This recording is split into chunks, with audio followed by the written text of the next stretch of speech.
আসসালামু আলাইকুম রহমতুল্লাহ বারাকাতু। দর্শক ভাইয়েরা, আমি এখন আরবের জন্য পিজা বানাচ্ছি, দেখতে থাকেন। আলহামদুলিল্লাহ দর্শক ভাইয়েরা, সুন্দর করে আমি বেলে নিলাম, এখন ছোটো ছোটো করে কেটে নেব।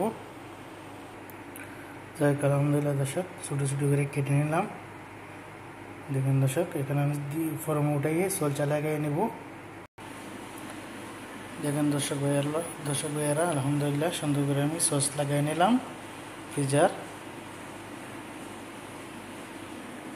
এই টমেটো, ক্যাপসিকাম, মরিচ কেটে নিলাম, এগুলো দিয়ে দিব উপরে। যাই হোক আলহামদুলিল্লাহ দর্শক, দেখেন ক্যাপসিকাম, মরিচ, টমেটোগুলো দিয়ে দিলাম আমি। দেখেন দর্শক, খুব সুন্দর করে আমি বানিয়ে নিচ্ছি। এখন দিয়ে দিব চিজ, মজারওয়ালা জীবন আরবিতে কয়, বাংলাতে কয় চিজ, দিয়ে দিব উপরে। দেখেন দর্শক, আমি চিজগুলো দিয়ে দিব। দেখেন আমি প্লেট উঠিয়ে নিলাম, আমি এখন উপরে দিয়ে দিচ্ছি।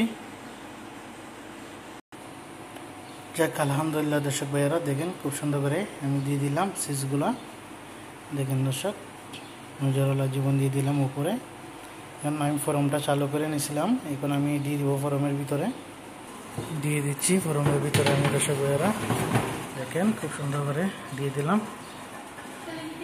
বিসমিল্লাহির রহমানির রহিম। দেখেন দর্শক, খুব সুন্দর করে বানিয়ে নিলাম পিজা আরবের জন্য। দেখেন আমার হয়ে গেছে। যাই হোক আলহামদুলিল্লাহ দর্শক ভাইয়েরা, দেখেন খুব সুন্দর করে বানিয়ে নিলাম পিজা আমার। মাশাআল্লাহ রেশমি কেফ তামাম। দেখেন দর্শক মাশাআল্লাহ, খুব সুন্দর করে বানিয়ে নিলাম মাশাআল্লাহ। যাই হোক আলহামদুলিল্লাহ, দেখবেন, লাইক কমেন্ট করবেন, ফলো দেবেন। ইনশাআল্লাহ কেমন হলো একটু কমেন্টে বলে দেবেন, আশা করি ভালো লাগবে। দেখেন দর্শক মাশাআল্লাহ।